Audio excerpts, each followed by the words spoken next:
إن الحمد لله نحمده ونستعينه ونستغفره ونعوذ بالله من شرور أنفسنا ومن سيئات أعمالنا من يهده الله فلا مضل له ومن يضلل فلا هادي له وأشهد أن لا إله إلا الله وحده لا شريك له وأشهد أن محمدًا عبده ورسوله يا أيها الذين آمنوا اتقوا الله حق تقاته ولا تموتن إلا وأنتم مسلمون يا أيها الناس اتقوا ربكم الذي خلقكم من نفس واحدة وخلق منها زوجها وبث منهما رجالا كثيرا ونساء واتقوا الله الذي تساءلون به والأرحام إن الله كان عليكم رقيبا يا أيها الذين آمنوا اتقوا الله وقولوا قولا سديدا يصلح لكم أعمالكم ويغفر لكم ذنوبكم ومن يطع الله ورسوله فقد فاز فوزا عظيما أما بعد فإن أصدق الحديث كتاب الله وخير الهدى هدى رسول الله صلى الله عليه وآله وسلم وشر الأمور محدثاتها وكل محدثة بدعة وكل بدعة ضلالة وكل ضلالة في النار أيها الناس عباد الله أوصيكم ونفسي بتقوى الله عز وجل فقد أخرج الحديث الإمام البخاري ومسلم من حديث عبد الله بن عمر رضي الله عنهما قال أن رسول الله صلى الله عليه وسلم قال كلكم راع ومسؤول عن رعيته فالأمير على الناس راع وهو مسؤول عنهم والرجل راع على أهل بيته وهو مسؤول عنهم والمرأة راعية على بيت بعلها وولده وهي مسؤولة عنهم والعبد راع على مال سيده وهو مسؤول عنه ألا فكلكم راع وكلكم مسؤول أيها الناس عباد الله الله سبحانه وتعالى amewapa waja wake amanat akawajibishia amana hizo kuzihifadhi na kuzilinda na kusimamia wajibu wake amana hizo فقال سبحانه وتعالى يا أيها الذين آمنوا لا تخونوا الله والرسول وتخونوا أماناتكم وأنتم تعلمون إني أمام آمن لا تخونوا الله والرسول بفعل ما نهاكم الله عنه وترك ما أوجبه الله عليكم إني أمام آمن msimfanyie khiana Allah na mtume wake salawatullahi wasalamuhu alayhi kwa kuacha yale ambayo amekuwajibisheni na kuyafanya yale ambayo amekukatazeni fahadhihi khiyana hii ni khiyana ya kumfanyia Allah subhanahu wa ta'ala watakhunu amanatikum ay wala tufarritu fima ائتمنكم الله عليه wala msizembee katika yale ambayo Allah subhanahu wa ta'ala amekupeni amana na amekuaminini juu ya amana hizo, wa antum ta'lamuna annahu amanatun min Allah azza wa jalla yajibu alwafa'u biha, na mkafahamu kwamba hizi ni amana zitokazo kwa Allah subhanahu wa ta'ala, ambazo ni wajib amana hizo kutekeleza wajibu wake na kuhifadhiwa. Hii ni aya ya Allah tabaraka wa ta'ala akiwakataza waumini wenye sifa ya iman kuzembea katika amana walizopewa. fa ayuha an-nasu ibadallah i'lamu anna al-awlad amanatun min Allah azza wa jalla, fahamuni na eleweni, watoto ni amana itokayo kwa Allah subhanahu wa ta'ala. Itamanakumullahu bihim, Allah amewaamini nyinyi kwa hao watoto aliyowapa. Mtoto ni amana ambayo ni neema itokayo kwa Allah subhanahu wa ta'ala. Huwapa Allah amana hii na neema hii awatakao katika waja wake, na huwanyima kadhalika amana hii na neema hii awatakao katika waja wake, kama qala subhanahu wa ta'ala yahabu liman yasha'u inatha wa yahabu liman yasha'u adh-dhukur au yuzawwijuhum dhukranan wa inatha wa yaj'alu man yasha'u aqima. Allah tabaraka wa ta'ala anampa hibba amtakaye katika waja wake, mtoto wa kike au watoto wa kike, na humpa zawadi na hibba amtakaye katika waja wake, watoto wa kiume, na wengine huwachanganyia baina ya kike na kiume, na wengine huwanyima watoto, asiwape watoto. Hii ni katika kadari za Allah tabaraka wa ta'ala. Hawa watoto ni amana itokayo kwa Allah tabaraka wa ta'ala, na ili yawajibishiwa amana hii kuhifadhiwa, kulindwa, kutekelezewa wajibu wake. Na kwa nini siwe amana? Hali ya kuwa Allah tabaraka wa ta'ala amewaamrisha waumini juu ya kuwahifadhi hawa, juu ya kuwalinda hawa, juu ya kuwafundisha hawa. Faqala subhanahu wa ta'ala ya ayuha alladhina amanu qu anfusakum wa ahlikum nara waquduha an-nas wal hijara, enyi ambao mmeamini, qu anfusakum ay ihfadhu anfusakum, zihifadhini nafsi zenu, zilindani nafsi zenu, bifi'li ma amarakum Allah bih wa tarki ma nahakum an, kwa kutenda yale ambayo Allah amekuamrisheni na kuacha yale ambayo Allah amekukatazeni.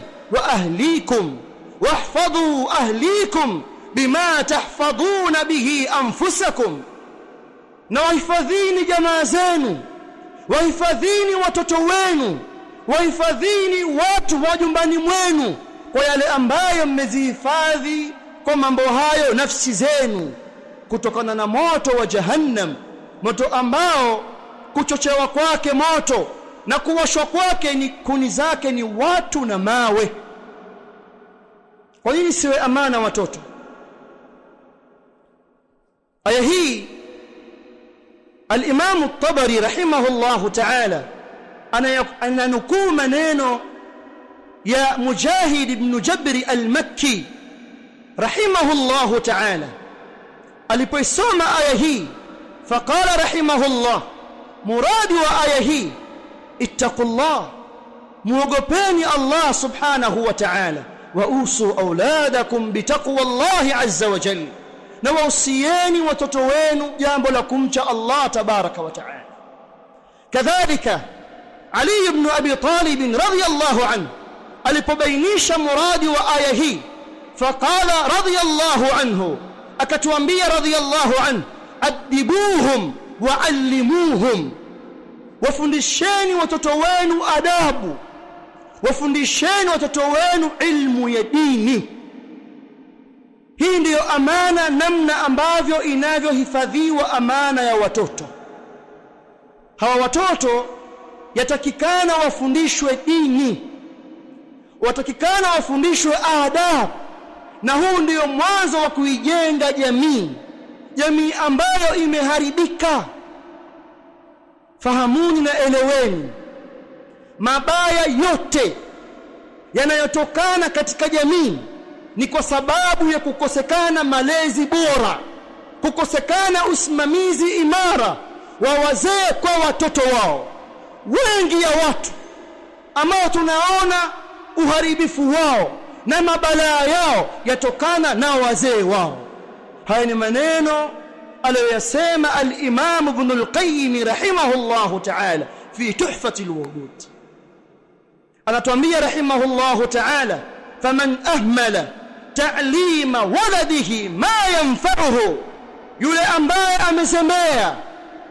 ambaye amezembea kumfundisha mtoto wake kile ambacho kitamnufaisha fi dunya wal akhirah, watarakahu suda, na akamwacha mtoto huyo bure, akamwacha atembea ovyo, asimfundishe adabu, asimfundishe ilmu, faqad asaa ilayhi ghayat al-isaa, amemfanyia mwanawe ubaya wa hali ya juu sana, amemdhulumu mwanawe haki kubwa sana.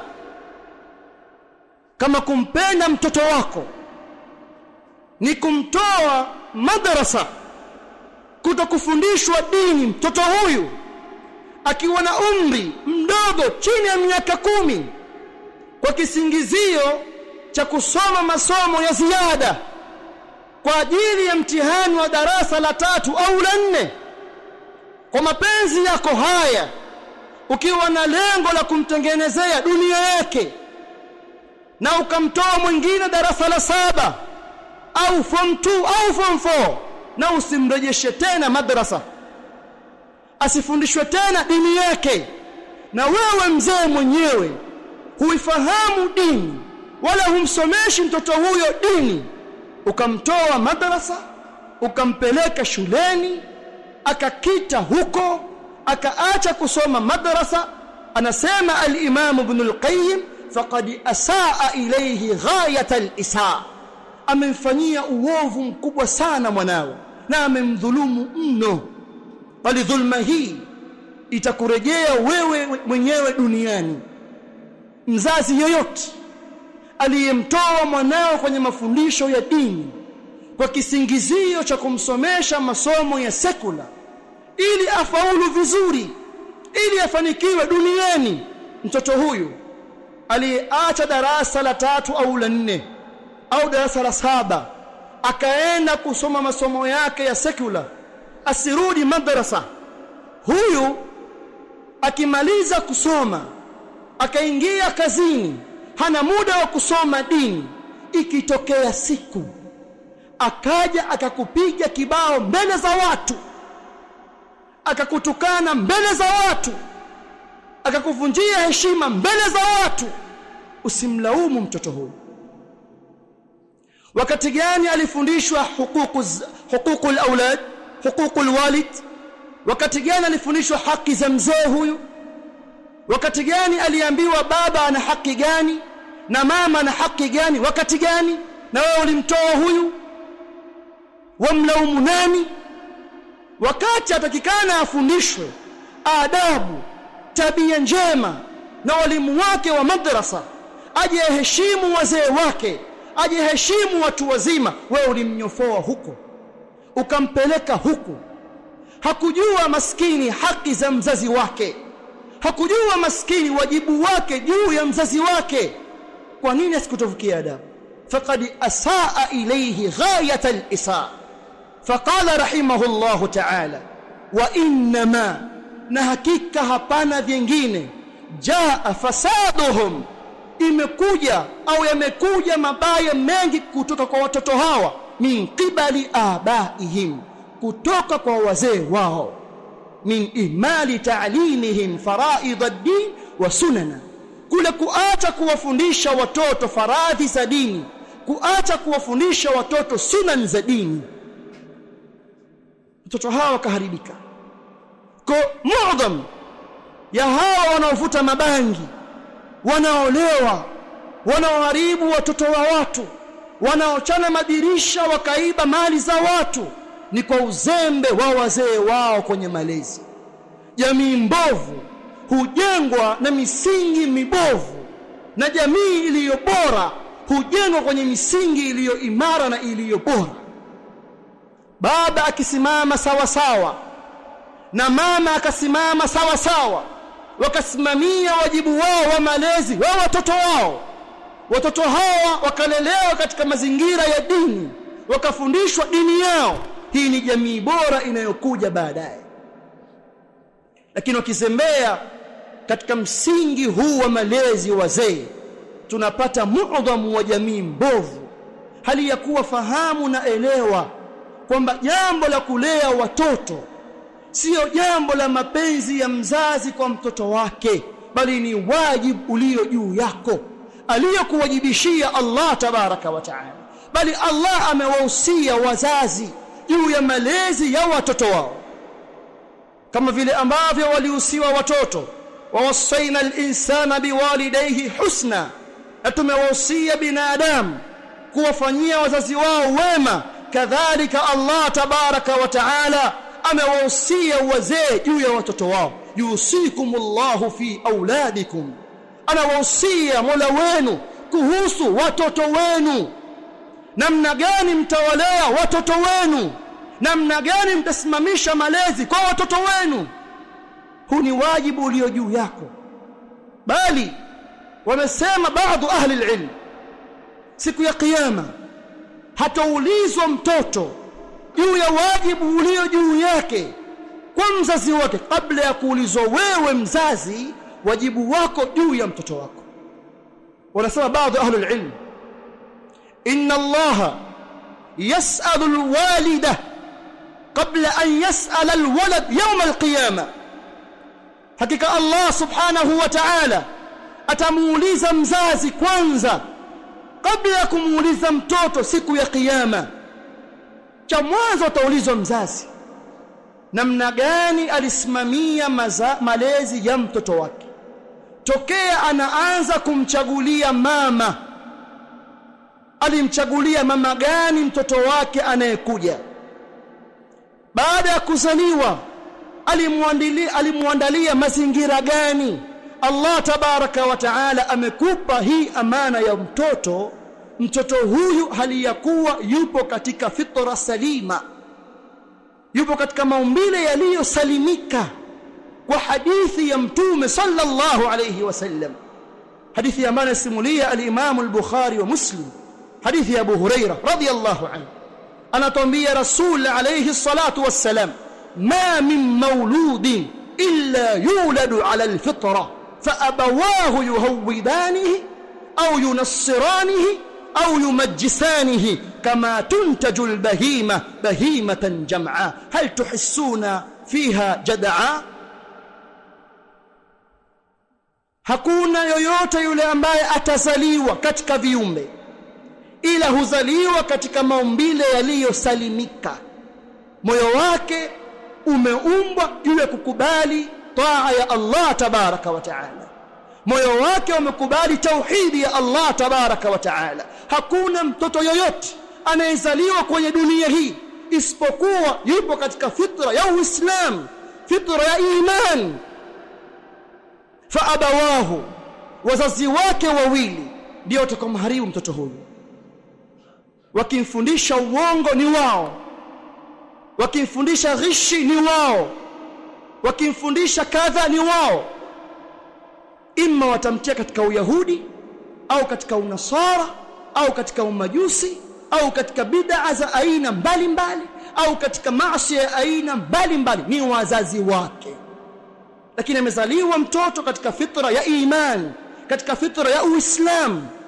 Lawama zarejea kwako wewe mzazi.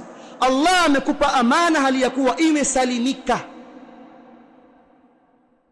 Atakuuliza yaumul qiyama kabla ya kumuuliza mtoto wako, kama alivyosema, kama anna lilabai ala ibnihi haqqan, kama ilivyokuwa kwa mtoto juu ya babake kuna haki, falilwaladu ala abihi haqqun, kadhalika mtoto juu ya mzazi wake ana haki anazomdai mzazi wake. aqulu ma tasma'una wa astaghfirullah. Alhamdulillah wassalatu wassalamu ala rasulillah wa ala alihi wa sahbihi wa man walahu, amma ba'd. Ndugu zangu waislamu, jambo la watoto, jambo la familia, hili jambo lipo shingoni mwako ewe mzazi, na wala usisingizie mwingine, na wala usikubali kufundishwa malezi yasiyokuwa ya sawa. Wewe mzazi wa kiume ndio simamia malezi ya watoto wako.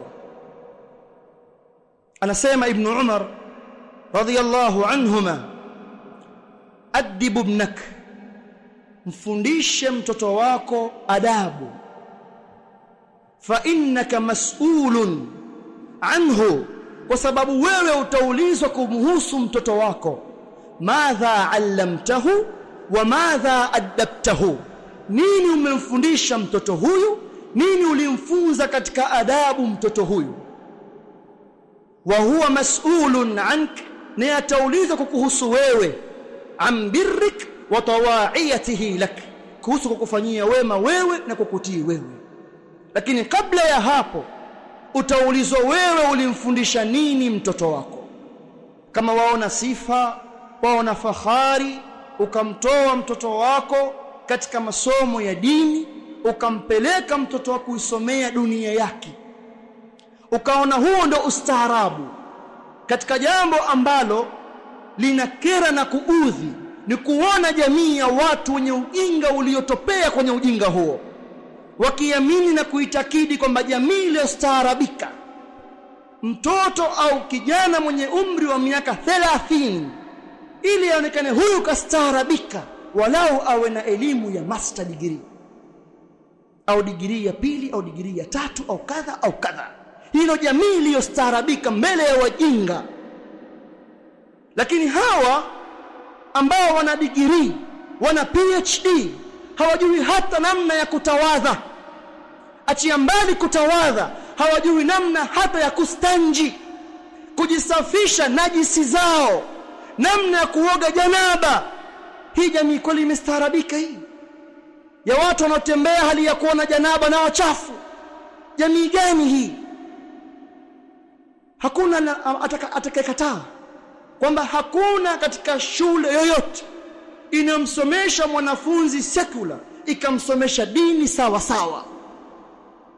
Na ndio maana hapa kuna walimu, kipindi cha dini shuleni wiki nzima ni kimoja au ni viwili pekee, lakini masomo yote ni vipindi 4 au 6. Hawezi kufundishwa mtoto dini yake. Na akipetuka form 5 sasa, huko ndo kabisa atasomeshwa mambo mengine. Hasomeshwi namna ya kutawadha huyu, hasomeshwi namna ya kustanji huyu, hasomeshwi namna ya kuoga janaba huyu. Jamii gani imestaarabika hii? Hii ni jamii ya watu wachafu, jamii ya watu waovu mbele ya Mola wao tabaraka wa taala.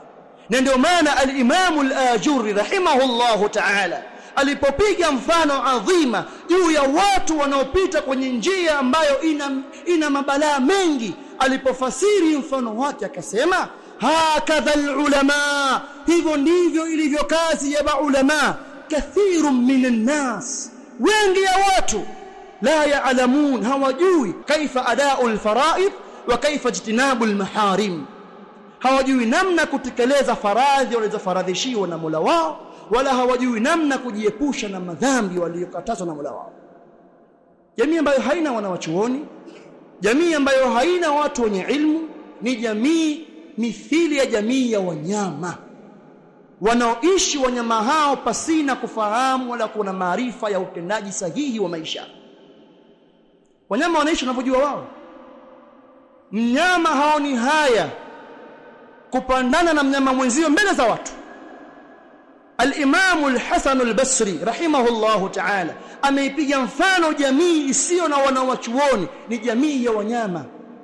Walaula al-ulama anasema al-Imam al-Hasan al-Basri, lau kama si uwepo wa wanachuoni la sara an-nasu mithla al-bahaim, wangelikuwa watu mfano wa wanyama. Wanawachuoni ndio wanawaangazia watu. Koje wazazi wana wajibu mkubwa wa kuwafundisha watoto wao, bali fahamu na uelewe ndugu yangu, watoto wako waliopewa hao Allah atakuuliza يوم القيامه.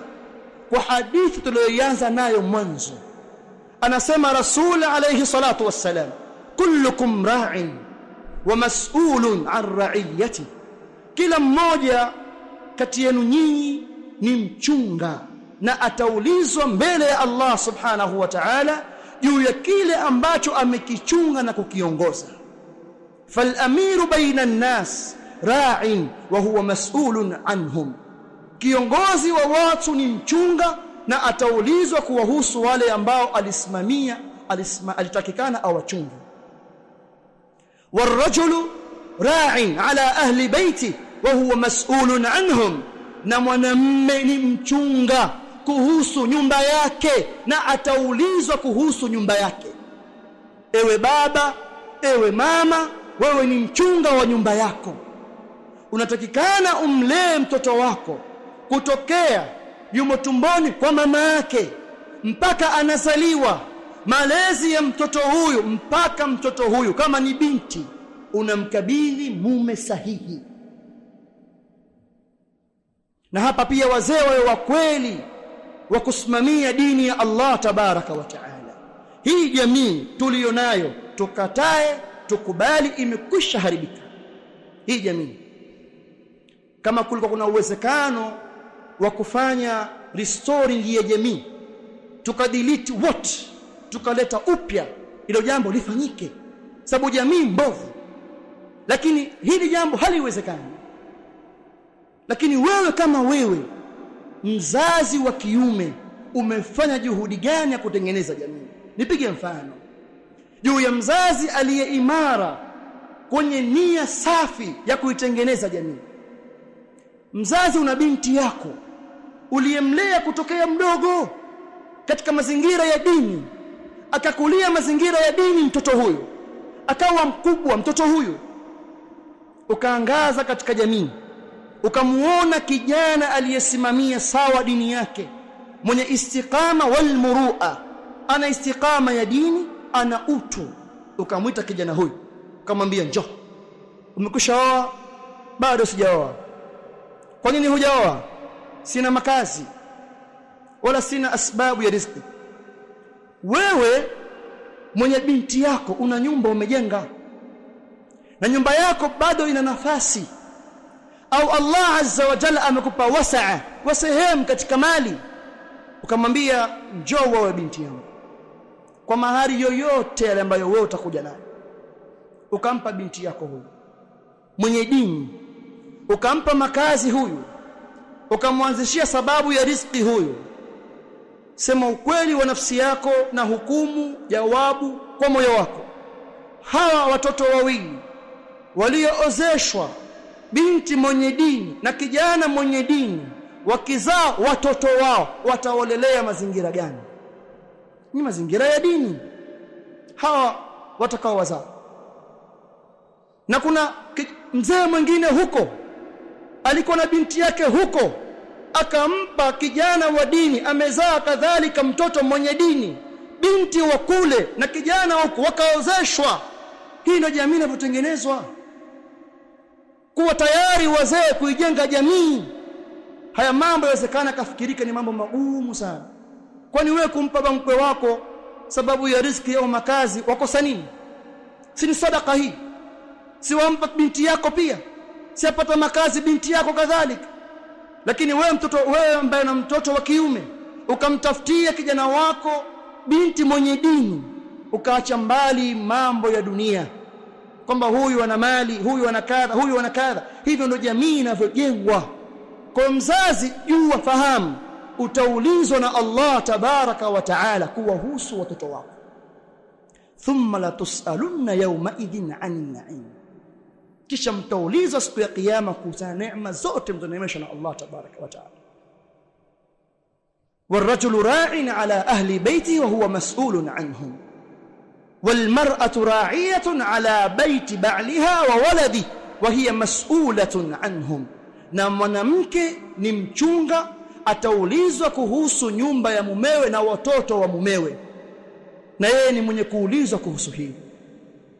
bali anasema Rasul alayhi salatu wassalam fi hadithi ma rawahu Ibn Hibban rahimahullah, inna Allaha sa'ilun, hakika Allah subhanahu wa ta'ala ni mwenye kuuliza kila man istaraa, kila aliyempa uongozi na uchunga, kila aliyempa, hatta yasalu ar-rajula ala ahli baiti, mpaka atamuuliza mtu kuhusu watu wa nyumbani mwake. Unamkuta mzee wa kiume,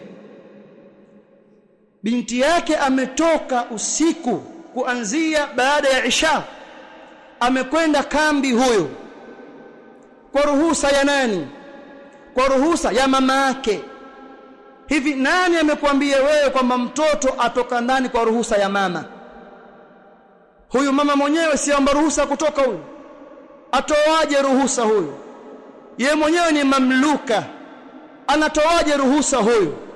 Mzazi wa kiume, kama kutafuta mali, kama kutafuta shilingi, kuna kushughulisha kuhusu usimamizi wa watoto, sehemu hiyo ondoka.